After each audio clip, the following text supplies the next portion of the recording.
Hi everybody. For this video, I wanted to cover the SATA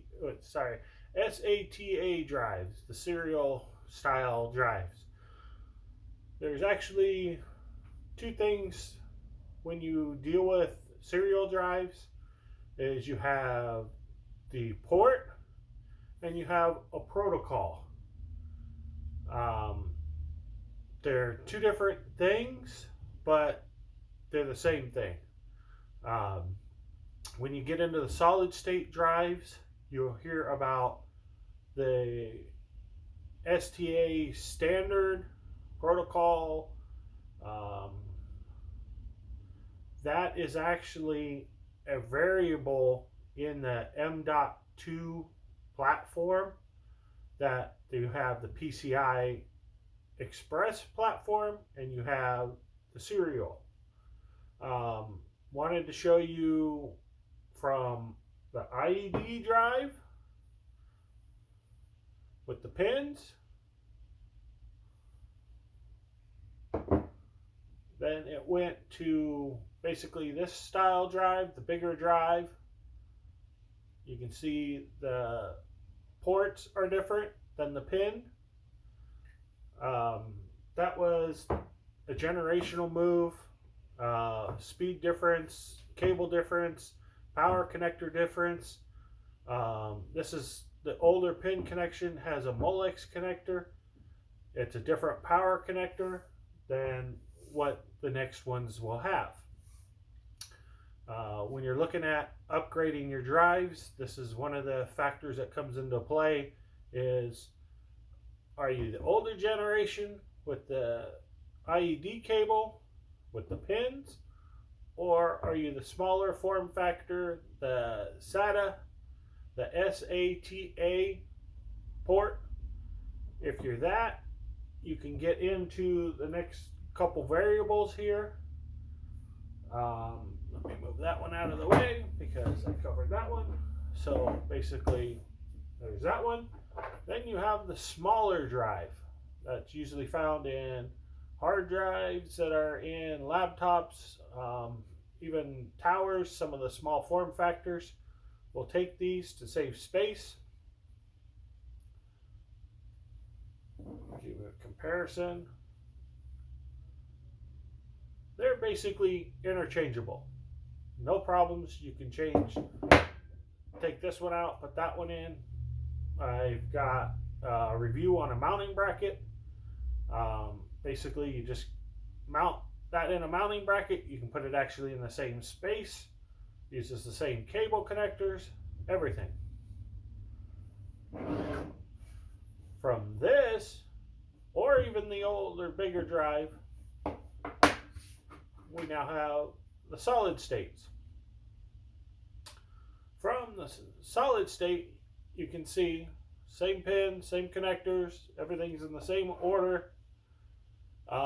Main difference is BIOS settings. How this boots is a different protocol, different settings. I've run across where I've changed them in computers, and the new modern computers some of them don't really care about the BIOS settings. It sees the drive and it recognizes it and it runs. You don't have to worry about it.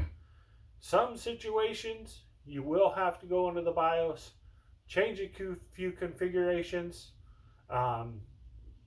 When I do my installation video on this, I will put the link down below. From that link will take you to the installation video, where I will show you some things in your computer settings that may need to change. And I repeat, may need to change. I run across computers where you put that in, you clone your software over, put that drive in, boom, it's fine. You don't have to change it, it's fine. There's some computers that will just fight you. I've even had it with M.2. I have, I believe, a video out on that. I have information out on my Facebook page on that, on how to actually resolve that problem. Um, Took me a while to figure it out because usually you can go in and just change the settings and you're fine. This one, a little quirky, wouldn't let you do it. Now, you go to the new, more modern technology, but it's old. I'll tell you, it's old. It's not brand new. M.2 port. Main difference on this card, you'll see there's two cutouts on the top slot. That tells you that it's the serial and not PCI. That's a major, major difference. There's a huge speed difference between this and PCI. Now they have PCI Gen 4 that's even faster than the Gen 3 that's out at the time this is being filmed. This will run the same as this style drive.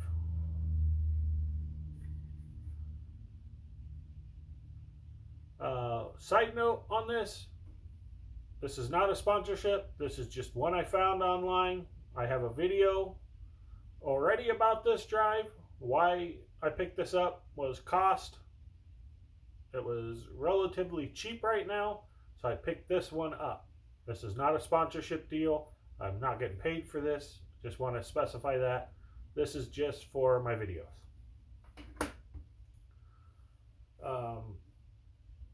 Key part with M.2, if you see, there's no cables needed.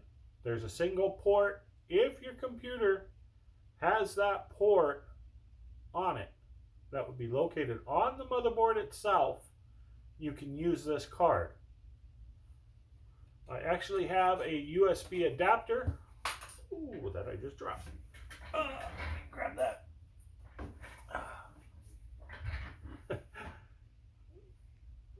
That has the port on it. I want to give everybody just a quick view. I will go more in depth on those ports. Key part with this one, actually it is just a standard M.2 port. Some items will support SATA and PCI on the motherboards. I know I've talked about that in another video. You really want to do your homework to find out what your computer can support. Key factor is right now prices are going up, down, up, down. Right now they're coming out with a Gen 4. So all the Gen 3s I'm expecting are going to start going down in price. You want to do your research, do your homework to find out if your computer supports the Gen 4, Gen 3. Honestly, unless you're into gaming or some high performance factor in some kind of business doing some kind of animation, web design, I would not believe you need the new Gen 4. It is faster, but the Gen 3 is so quick that for an everyday use, that's what I have in my laptop, my personal laptop, that I don't believe anybody really needs to upgrade to that speed unless you're doing professional grade, high quality things right now. In the future, that will probably be more of a standard. Everything will probably go to that because they'll phase out the older and bring in the newer. But as for Gen 3, everything I've seen, everything I've dealt with, is a lot of them have a SATA card that comes in. When I bought that from the manufacturer, it came with the SATA card. It's cheaper, performs nice, just as well as the drive. Only reason I upgraded is I saw the costs were down right now, and I went, why not? My computer supports it, why not?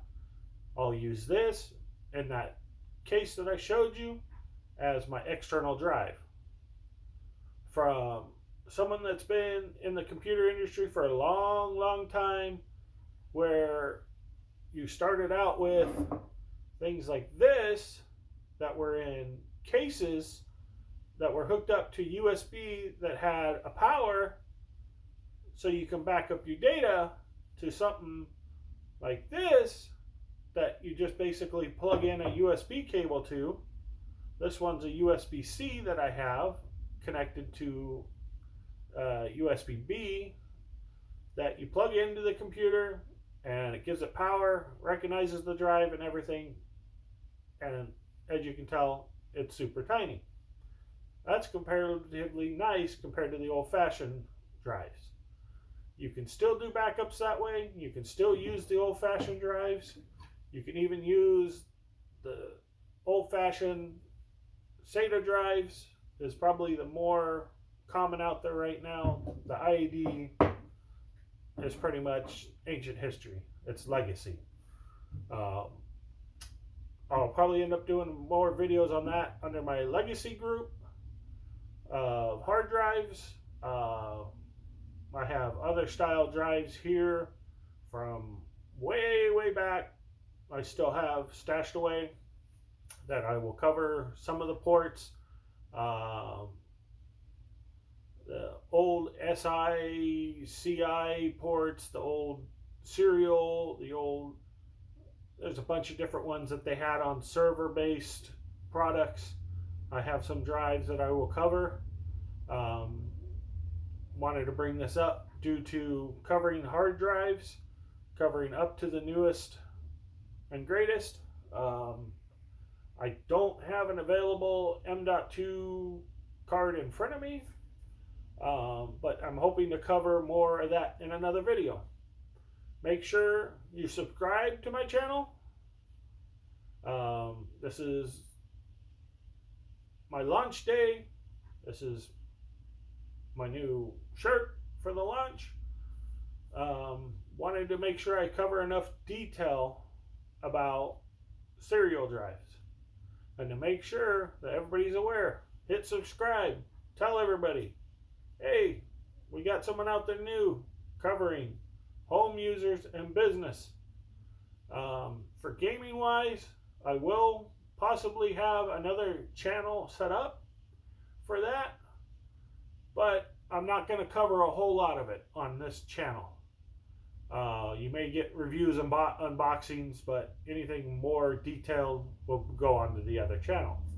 So make sure you hit subscribe, so that way you're aware of what's going on this channel, because this channel will cover a lot of good factors.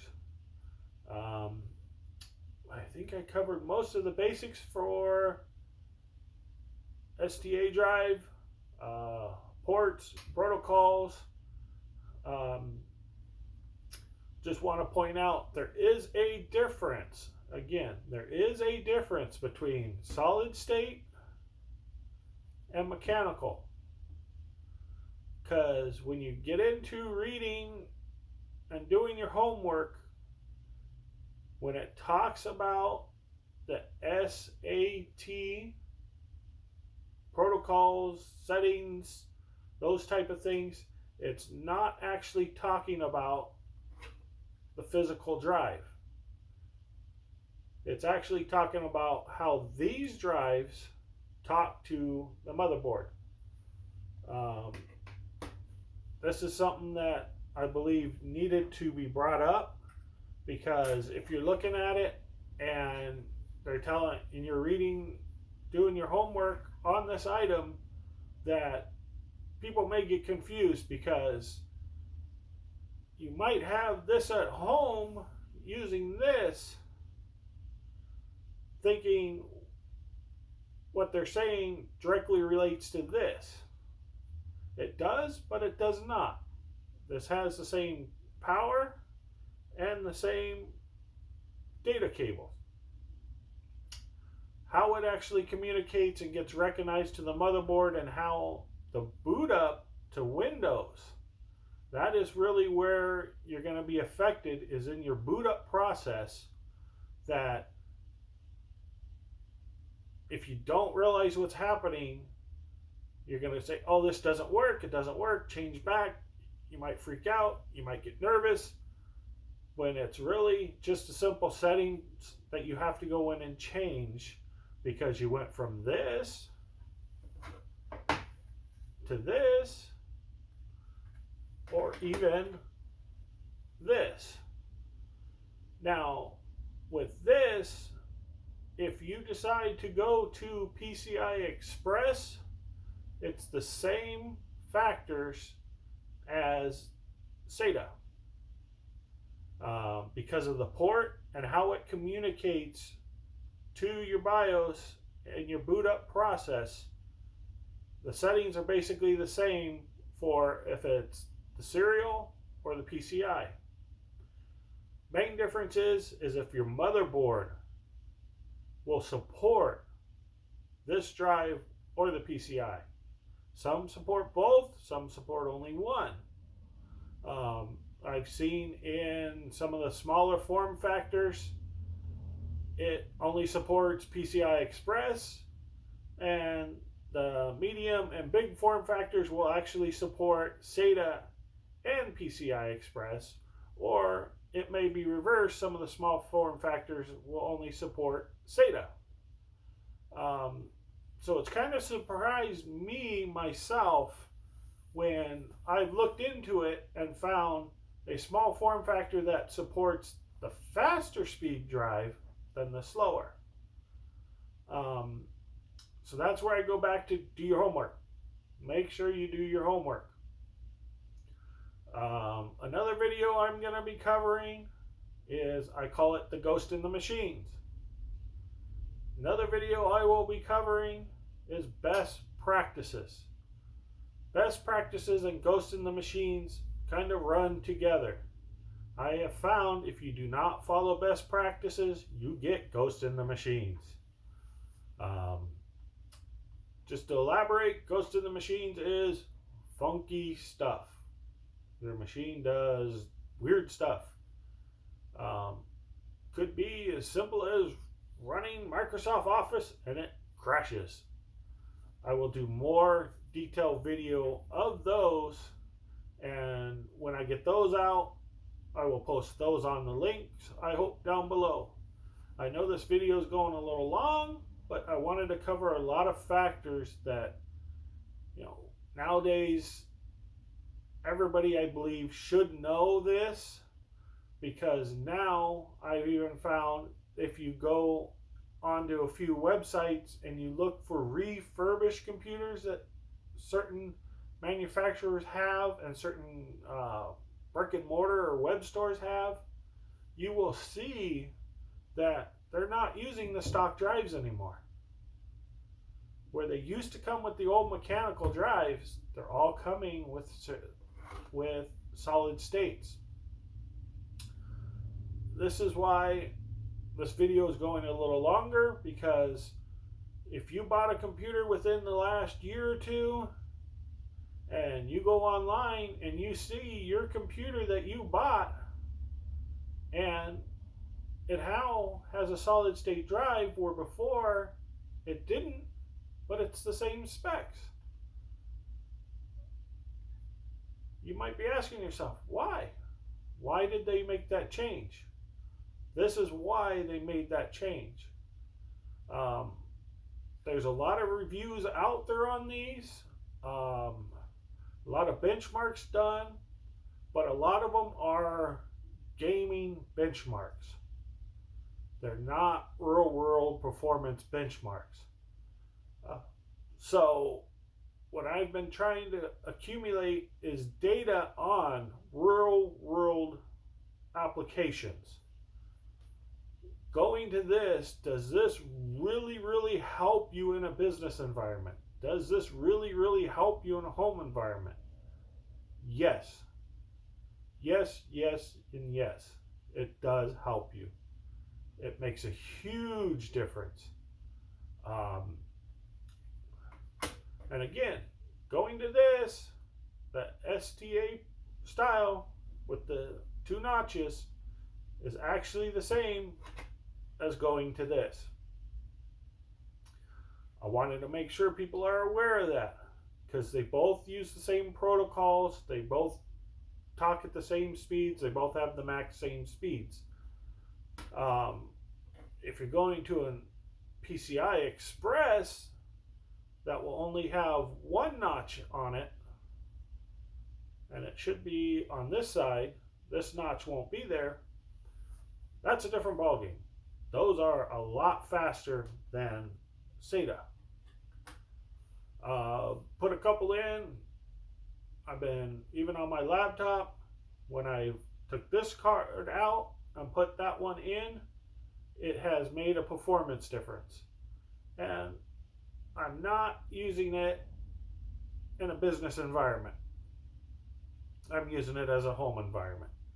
And it's made things a little bit speedier, browser's faster, everything's faster.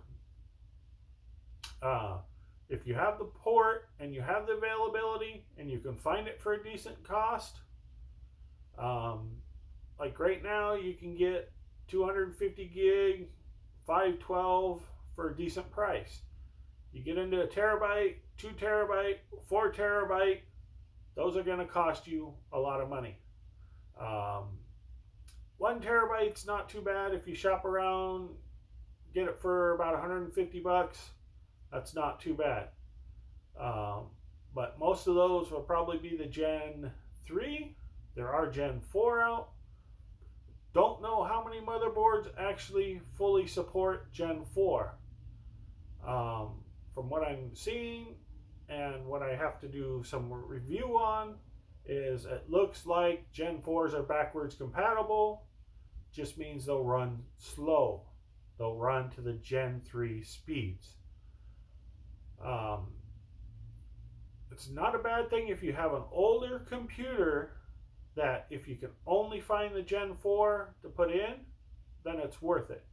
But at this time of when this video is being filmed, I wouldn't recommend you going out paying for a Gen 4 to put into a Gen 3 slot, because why pay 2 to 3 times the price for a performance factor you're not going to get, unless you're planning to use that in a future build or a future upgrade.